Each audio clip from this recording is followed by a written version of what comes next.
satu hal dulu bahwa karena saya ini sebagai dokter yang terikat dengan kode etik, pasal 7 mengatakan bahwa saya hanya bisa menjelaskan membuat diagnosis apabila saya melakukan pemeriksaan sendiri. Tetapi saya sebagai dokter boleh memberikan uraian tidak tertuju semata-mata pada kasusnya, tapi secara umum bahwa gangguan jiwa itu seperti apa, kasus hukum itu seperti apa. Jadi kalau juga mengamati kasus Pak Ferdy Sambo dan tersangka yang lainnya, bahwa dari pihak kepolisian sudah melakukan pendampingan. Apakah itu dari pihak kepolisian sendiri atau dari LPSK sendiri, teman-teman kami SPKJ atau kedokteran jiwa psikiater itu sudah melakukan pendampingan. Jadi katakanlah misalnya ada keraguan tentang ada gangguan kesehatan jiwa, tentu itu sudah akan muncul, akan dipermasalahkan. Tapi harus saya memberi komentar dulu begini, bahwa gangguan kejiwaan itu sifatnya dinamis. Gangguan kejiwaan itu tidak permanen, tetapi ada self healing daripada individu itu untuk melakukan perbaikan, bahwa setiap hari atau mungkin beberapa hari seminggu itu kondisinya sudah bisa berubah.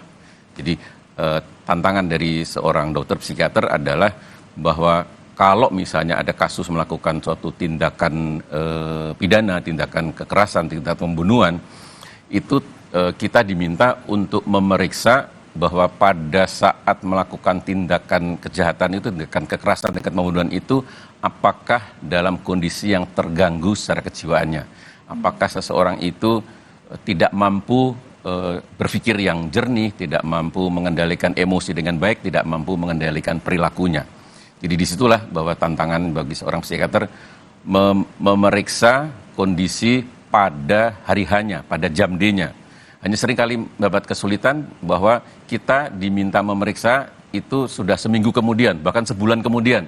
Kadang-kadang kita harus menyusun suatu prediksi. Moga-moga keilmuan itu tetap terus terjaga dan bisa membuat diagnosis meskipun itu sudah seminggu yang lalu, sebulan yang lalu. Kira-kira seperti itu. Untuk melihat secara kondisi psikis Ferdy Sambo, bagaimana Anda melihatnya, dokter?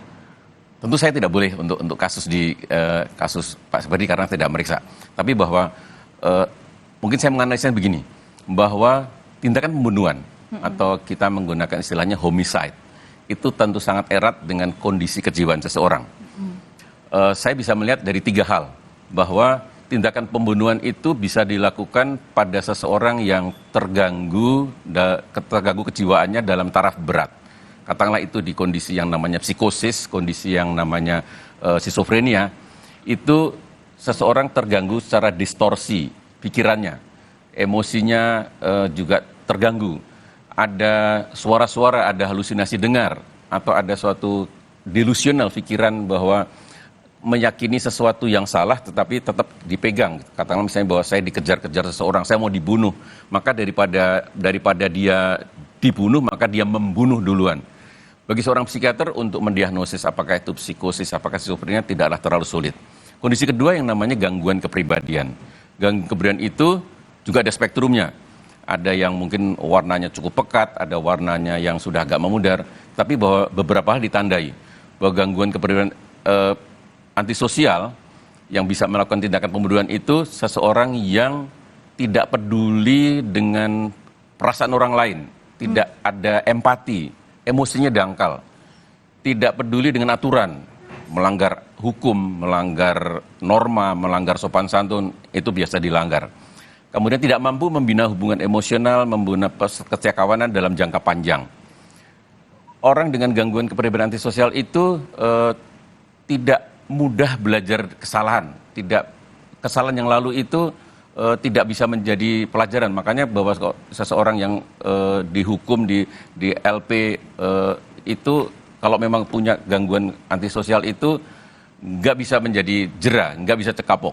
Dan orang dengan gangguan kepribadian antisosial itu inginnya kesalahan itu orang lain. Jadi selalu membuat rasionalisasi, membangun suatu cerita bahwa yang bisa dianggap masuk akal agar supaya yang salah orang lain. Dan yang satu hal lagi bahwa orang gangguan kepribadian itu tidak tahan frustrasi, tidak tahan kecewa.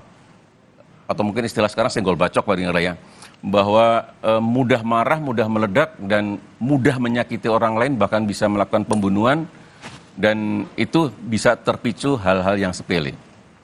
Tapi ada kondisi ketiga, yang kondisi kejiwaannya barangkali mungkin seseorang ini masih dalam kondisi yang kita sebut normal atau sehat, tetapi terpicu pada hal-hal yang sangat sensitif, terpicu hal-hal yang bagi individu tersebut bahwa dia sangat tersinggung berat, maka terjadi suatu kemarahan yang hebat. Itu bisa terjadi. Tentunya kalau tadi dikatakan bahwa seseorang itu melakukan suatu tindakan pembunuhan, tentu ada latar belakang juga bahwa mungkin juga secara emosi memang gampang meledak atau ada sisi impulsifnya. Tapi juga ada latar belakang lain bahwa individu itu terlatih untuk katakanlah bela diri yang mudah menusuk orang, mudah memukul orang, atau individu itu punya latar belakang kemiliteran, kepolisian. Artinya yang sudah biasa melakukan suatu tindakan. Dan melihat sebuah kejahatan, kenekatan itu biasa. Membunuh orang itu hal yang sesuatu yang biasa bagi mereka. Itu bisa terjadi pada kondisi yang relatif dia adalah orang normal. Nah, ini kalau melihat kasusnya dari Verdi Sambo, ini kan berarti bos membunuh bawahannya. Ya. Kondisi psikologi ini termasuk kategori apa, dokter? Jadi kalau seseorang itu bahwa dalam kondisi yang sangat berkuasa, kondisi yang bisa merekayasa, bisa tadi bahwa orang dengan mudah melanggar aturan, mudah menciptakan suatu rasionalitas, suatu cerita, bahwa sangat mungkin bahwa kemudian dengan kekuasaan tersebut, dengan otoritas tersebut untuk melakukan tindakan yang melanggar aturan, itu bisa terjadi. Oke. Ini dengan untuk menentukan bahwa kondisi atau emosional, yang tadi kan dokter sempat mengatakan bahwa faktor emosional itu bisa menjadi salah satu hal yang membuat orang nekat membunuh. Betul. Tapi emosi itu kan kerap bersifat fluktuatif dan dinamis. Nah, kemudian apa yang bisa menjadi faktor atau penentu, apa yang menentukan bahwa keadaan seseorang itu mentalnya normal atau tidak normal dan kemudian berbahaya untuk kemudian melakukan pembunuhan itu, dok? Dia harus melihat dari dua sisi ya. Ada faktor eksternalnya, ada faktor internalnya. Kalau berbicara di faktor internalnya adalah saya memiliki sifat-sifat, saya mempunyai suatu ciri kepribadian tertentu. Kalau tadi dikatakan bahwa orang yang mampu membunuh pasti mempunyai ciri kepribadian yang memang emosinya mudah meledak atau mungkin punya ciri impulsif. Dan saya tadi mengatakan bahwa saya mempunyai latar belakang yang memang terbiasa untuk memukul orang, membunuh orang, menusuk orang. Itu latar belakang yang profesi saya yang memang terbiasa melakukan itu. Kemudian faktor eksternalnya, saya tersakiti, saya dizolimi. Itu menjadi suatu titik temu bahwa kemarahan saya dipicu. Ada faktor eksternal, ada faktor internal saya yang memang mudah terpicu. Padahal sehari-hari saya berperilaku normal, saya dibilang saya orang sehat. Itu bisa terjadi seperti itu. Oke, berarti kan ini kan secara kasat mata kepribadian ini bisa diamati oleh orang-orang sekitar ya, Oh ya? iya, betul. Nah, apa yang kemudian menjadi saran bagi kami, terutama jika melihat ada teman atau rekanan terdekat begitu, dok, memiliki ciri-ciri dia bisa memiliki potensi untuk membunuh, apa kemudian yang harus dilakukan? Oke, saya ingin memasukkan di sini dulu bahwa gangguan jiwa, seseorang yang mengalami gangguan jiwa tidaklah serta-merta kemudian dia bebas dari tindakan hukum. Dia tidak bisa lepas dari tidak bertanggung jawab pada tindakannya. Karena gangguan jiwa sendiri itu spektrumnya luas. Di buku kami ada F0 sampai F99, artinya ada 100 diagnosis. Ada diagnosis yang gangguannya berat, ada yang gangguannya sedang, ada yang ringan. Dan juga di dalam menentukan seseorang itu layak untuk bertanggung jawab, itu ada penilaian kapasitas mental, ada penilaian bahwa fungsi kognitifnya bagaimana, apakah bisa berjalan dengan baik, reality testing ability-nya bagaimana, apakah bisa berpikir rasional, bisa berpikir secara wajar bahwa sesuatu itu memang tidak boleh dilakukan. Jadi bukan sekedar diagnosis saja dalam gangguan jiwa, tetapi kapasitas mental itu sangat penting untuk menentukan bahwa seseorang itu siap untuk menjalani pemeriksaan, siap bertanggung jawab pada tindakannya.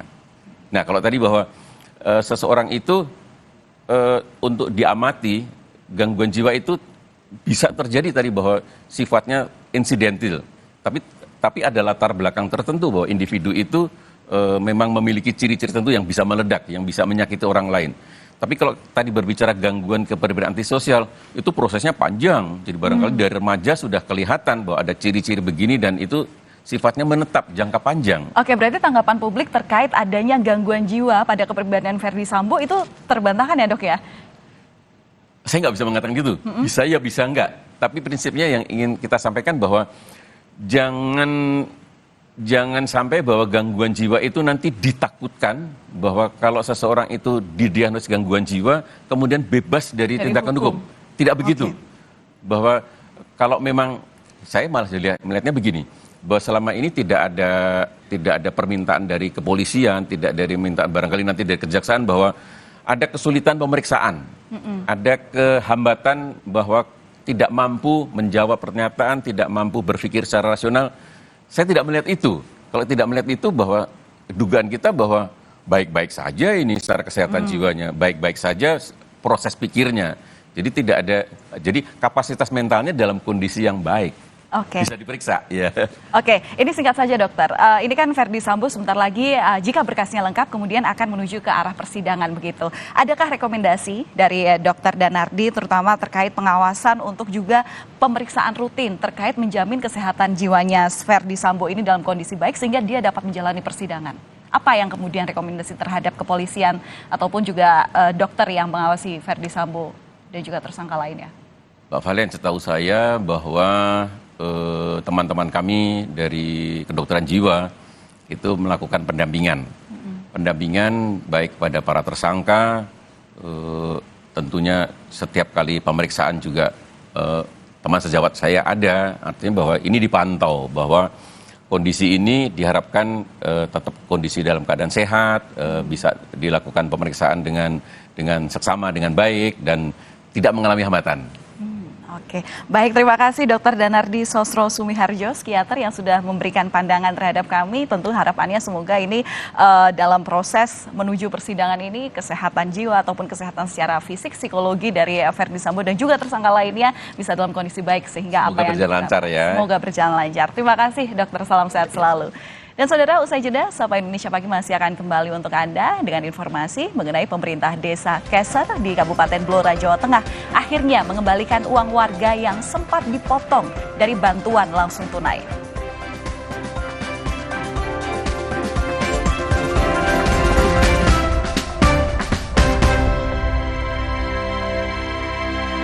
Jadinya kayak gini deh. Kita tanya. Mau kemana sayang? Mau buang sampah, Ma. Stop! Sekarang, budaya membuang sampah pada tempatnya enggak cukup. Kita juga harus punya kebiasaan memilah sampah. Gini nih caranya. Siapkan kardus dan spidol, tulis di masing-masing kardus jenis sampah. Sampah organik, kertas, metal, PET, dan sampah plastik lainnya. Lalu pilah deh. Plastik seperti PET lebih mudah didaur ulang untuk kebersihan lingkungan. Nah, hal sederhana yang dimulai dari diri sendiri ini akan memberi dampak besar bagi pengelolaan sampah, khususnya sampah plastik PET, karena setelah didaur ulang akan menghasilkan dakron, bahan baku karpet, bahan konstruksi jalan tol, dan sebagainya. Gimana? Nggak ribet kan? Enggak dong.